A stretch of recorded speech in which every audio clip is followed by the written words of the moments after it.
Hi everyone, मैं robin आप सभी का फिर से एक बार हमारे इस प्लेटफॉर्म पे वेलकम करता हूँ।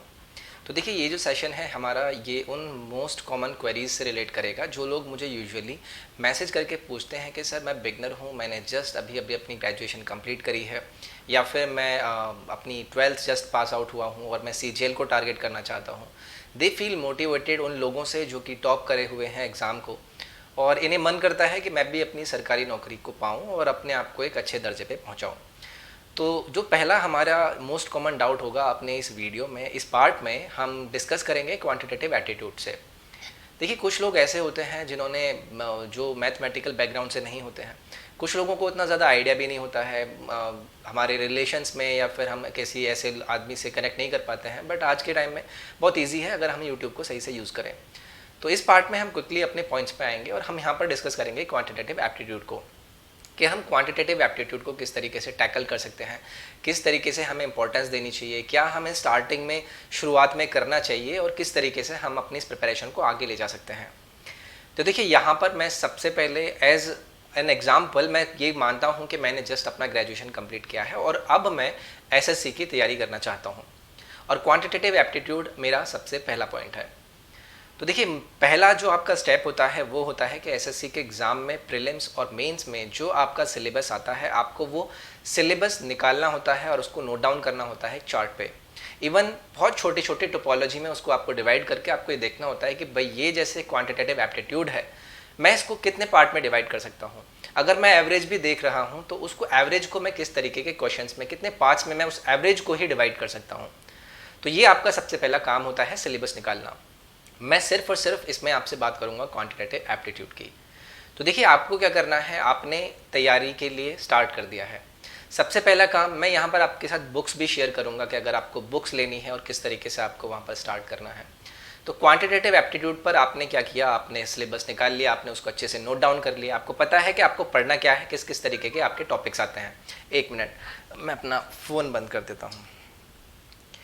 तो आपको ये पता है कि आपको पढ़ना क्या है, ठीक है, आपने सिलेबस लिख लिया है। तो पहली जो आपको चीज़ करनी है वो करनी है, एक ऐसी बुक का आपके पास होना ज़रूरी है जो कि आपको ये बताएगी कि भाई अभी तक SSC में किस किस तरीके के क्वेश्चंस आपके उन टॉपिक्स पे आए हैं जो कि आपने अभी अपने नोटबुक में और चार्ट में राइट डाउन किए थे।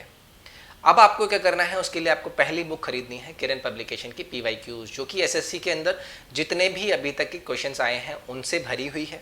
हर टॉपिक को उन्होंने टाइप वाइज डिवाइड किया हुआ है, यानी कि जैसे कि फॉर एन एग्जांपल मैं आपसे बात करूँ एवरेज का, तो एवरेज में बनने वाले जो आपके अलग अलग टाइप के क्वेश्चंस हैं उनको आपको इस बुक में टाइप वाइज दिया हुआ है। अब बहुत से लोग बोलते हैं कि यार इसमें जो सॉल्यूशन आपको दिया जाता है वो बहुत ही ज़्यादा लेंदी और बहुत ही ज़्यादा टाइम कंज्यूमिंग, और उसमें उतना मज़ा नहीं आता है। बट देखिए, आपको कभी भी अगर तैयारी करनी होती है तो आपको हर सवाल की पिक्चर को जानना ज़रूरी होता है। आपको ये जानना और समझना ज़रूरी होता है कि जो सवाल आपसे पूछा गया है वो सवाल है क्या, वो कराना क्या चाहता है, उसके पीछे हो क्या रहा है।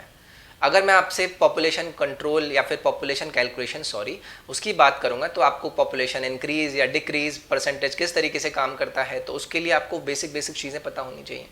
तो ये बुक आपकी वो पिक्चर क्लियर कराने में आपकी बहुत हेल्प करता है। तो यही पहला आपका टास्क होना चाहिए कि आपको PYQs लेने हैं, और आपका ये शेड्यूल जो आपने डिवाइड किया हुआ है, आप कोशिश करें कि आप डेली 3 टॉपिक ले लें।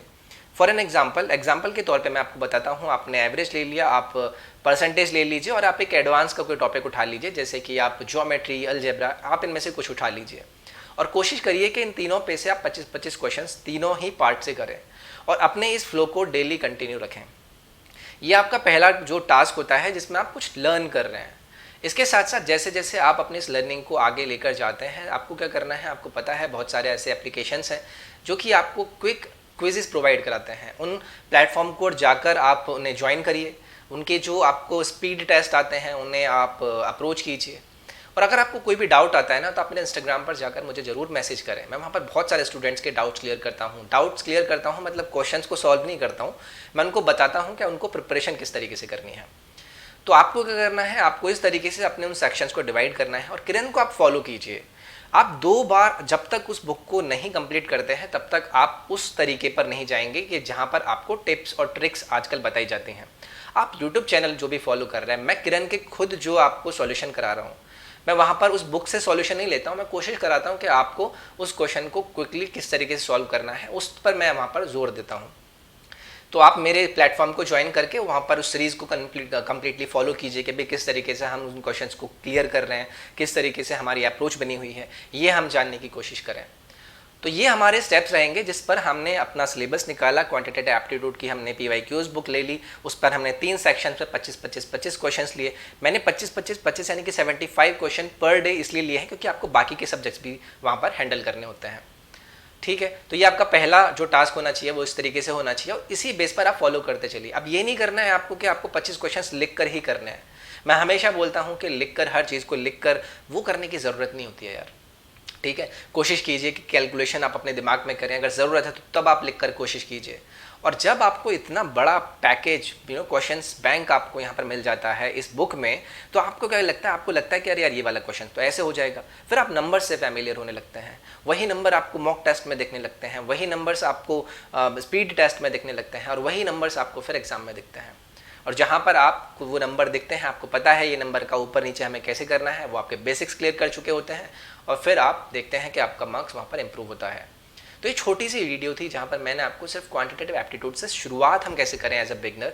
आप बुक लें, बुक को किस तरीके से डिवाइड करें, टॉपिक्स को समझें और सिलेबस को सबसे अच्छे से स्टडी करें। ये बुक आपकी PYQs को भी कवर कर देगी, बेसिक्स को भी कवर कर देगी और उन क्वेश्चंस को आपको टाइप वाइज भी अरेंज करके देगी। तो आई होप आपको सेशन पसंद आया होगा। अगर आपको डाउट होता है तो आप मुझसे मेरे टेलीग्राम पर जाकर जुड़ सकते हैं या फिर मेरे इंस्टाग्राम पर जाकर आप मुझे पर्सनली मैसेज भी कर सकते हैं। अदरवाइज़ मैं आपसे मिलता रहूँगा इसी तरीके से। हम कुछ और छोटे मोटे ऐसे सेशंस लेकर आएंगे और इसी तरीके से हम अपने डिस्कशन को कंटिन्यू रखेंगे। अपना ख्याल रखिए, टेक केयर, बाय बाय और इस वीडियो को शेयर ज़रूर करें, ओके, और लाइक भी। Bye, thank you.